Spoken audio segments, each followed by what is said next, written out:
Hey everyone, it's Jeffrey and Shanda with The Authentication Process, and today we want to talk to you about a topic we call the box they gave us. When we came into this lovely world, there were no preconceived ideas or ways, but some things were forced upon us, some we picked up along the way, some we adapted and adopted, and it became a version of us. In many cases, that's not been true. No, 100%. Since I can remember, I have memories of when I was 2 years old, and my father is from a German Baptist family, which is parallel to Amish, and of course, girls don't do what boys do and whatever. And I just remember being told, girls don't do that. You can't do that because you're a girl. Or kids. The number one was always kids are to be seen, not heard, as if our opinions don't matter, which is a whole other topic. But it's just. And I was very vocal, obviously. But it was just ideas that, okay. And from age 2, I have those memories. And as we grow older, they only become more complicated and in all honesty, deeper. And we end up basically learning how to perform and mask.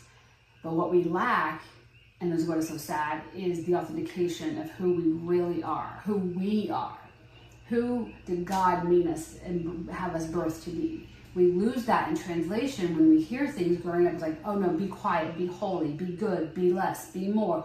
Or you're too this, or you're too much, And especially as females, but as human beings, we are told that. And that's what this world does to us. And we want you to know this today, that you can reclaim what has honestly been taken from you. And the reason we're covering this today is because so many people during this time are kind of what we call awakening.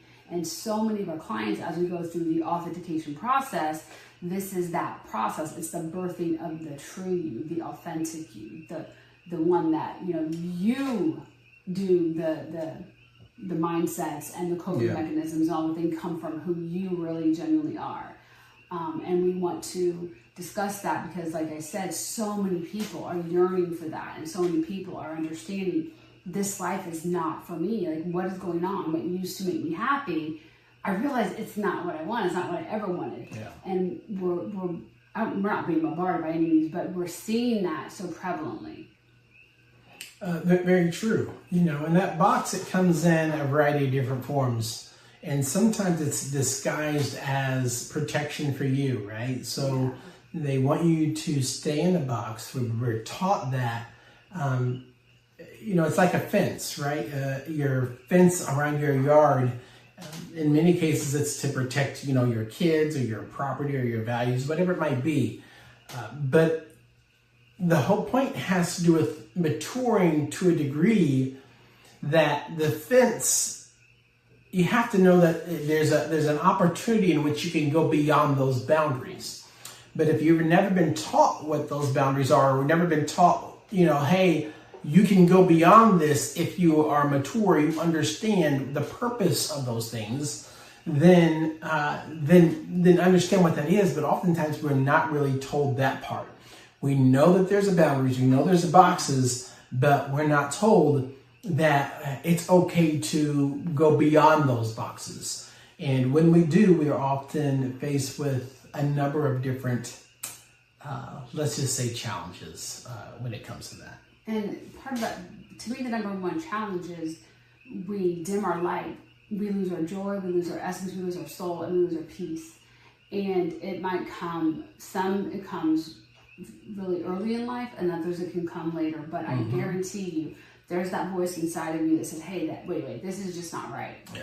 And what used to work for you no longer works. What used to, like I said, used to bring you joy no longer does. That is your inner self, your higher self, the authentic you crying out, saying, get me out of this box. And when we choose to answer is the biggest step. And it could also be the scariest in ways, but in choosing to listen to that voice and to step out in faith and honestly break out of the box, it's almost like a freeing concept, but then you hit this space of abyss, what I call abyss. And you are like, holy cow, like, I can't go back, but I can't go forward. So who and what am I? Like, I can't go back because I understand that's not for me. I get that.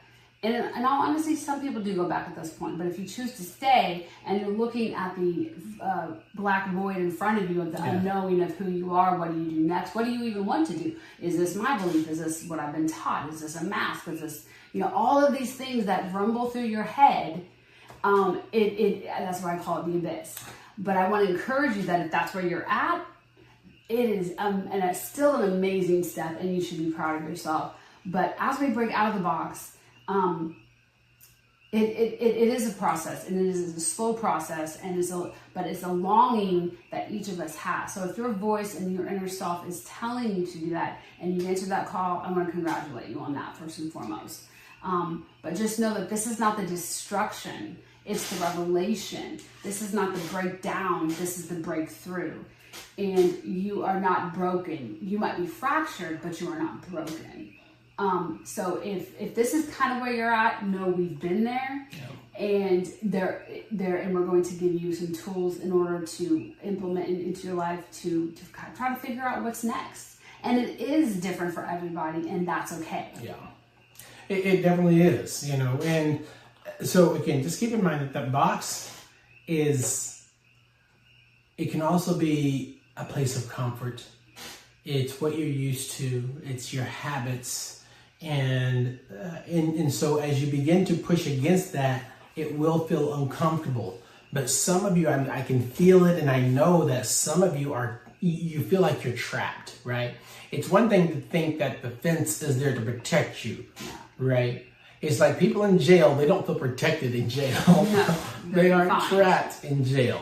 So when you go from feeling protected to feeling enclosed and trapped, or you've lost your freedom, then that's part of your soul telling you you need to mature to a place where you can go beyond, go over the fence, whatever it is that's trying to hold you in there, and really have the courage to push beyond that. Yeah, and the first step is once you understand you can't go back and you choose to move forward, you ask yourself, like, I have nowhere to start, no idea where to start. And the first step is honestly to be still, to sit in silence. And I know that's scary because this is why sometimes I personally tell my clients the choice to not go back you think is the scariest, but the choice this is sometimes the scariest part for some people. Because I've realized in the coaching since COVID, I've had clients that have never just sat alone with themselves. Some have never even been single. And it as much as it might boggle my mind, we have been trained to not want to be still. Yeah. Because if we keep going, we never get awoken to the system that we're in.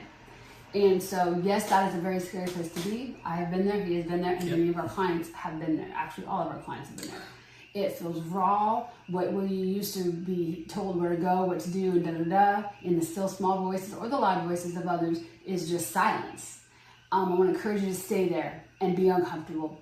And I want to validate that it sucks, because it does. But that's when you ask yourself certain questions and the stripping starts, and you start reflecting and going inward instead of out. Put down the phones, put away the TVs, stop the TVs, and just sit with yourself, sit with your thoughts, because it's only in that stillness can the subconscious mind come to surface, and that is where your authentic self lies. I'm excited to get into some of these steps. Yes. So after you're sitting with yourself, personally, some of the questions I ask is, what have I been taught? What and speak to yourself. Like, do I believe this? As you're going through the beliefs that you were brought up in, and ask, who do you want to be? What strengths do you have? What weaknesses do you have? Write these things down.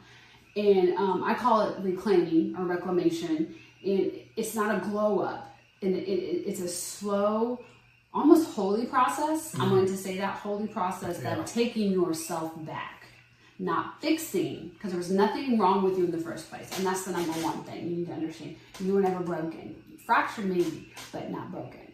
And so reclaiming your voice is the first step. We must understand that sitting in the stillness and in the quiet, without applause, without everybody else's opinion, we will be honest with ourselves. your brain will tell you, your spirit will tell you. And the first thing to reclaim is your voice. And that starts by saying, no, that is not for me, whether that be to yourself or someone else.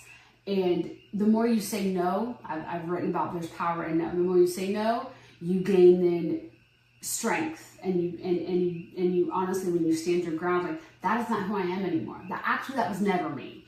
Stuff like that. You reclaim your you, and you reclaim your joy every time you step out in faith, and then more clarity comes.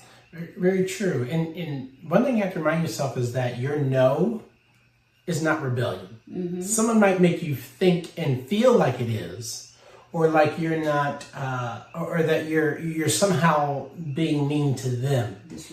Disrespectful to them, because they're used to you being a certain way. And the moment you change, or the moment you decide, I don't like that version of me, or that's not authentic to who I am, there's going to be some friction to that change. And so it's best that you know that going into it. You'll have some people that are fine and they love the new version of you, or the real version of you that's always been hid, and they will encourage you. But there will be obviously others that will, again, try to make you feel less than, make you feel like you're, again, in all different aspects of your life. It could be religion, it could be your family, it could be your work, whatever, it doesn't matter. But they will oftentimes make you feel like your change is anti-them or against them.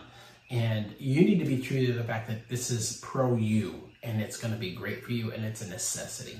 And in those moments where you say no, and people that you love or care about retaliate with that, you're hurting them, there will be a voice in you that says, you know what, this is not right, and this is not for me, I have to do what's right. You will have a still small voice, and because you've sat in silence, you will be able to hear that voice. The voice has never left, you just turned her on, or him or her on mute. But the more you say no and take power in your no, you will get joy back.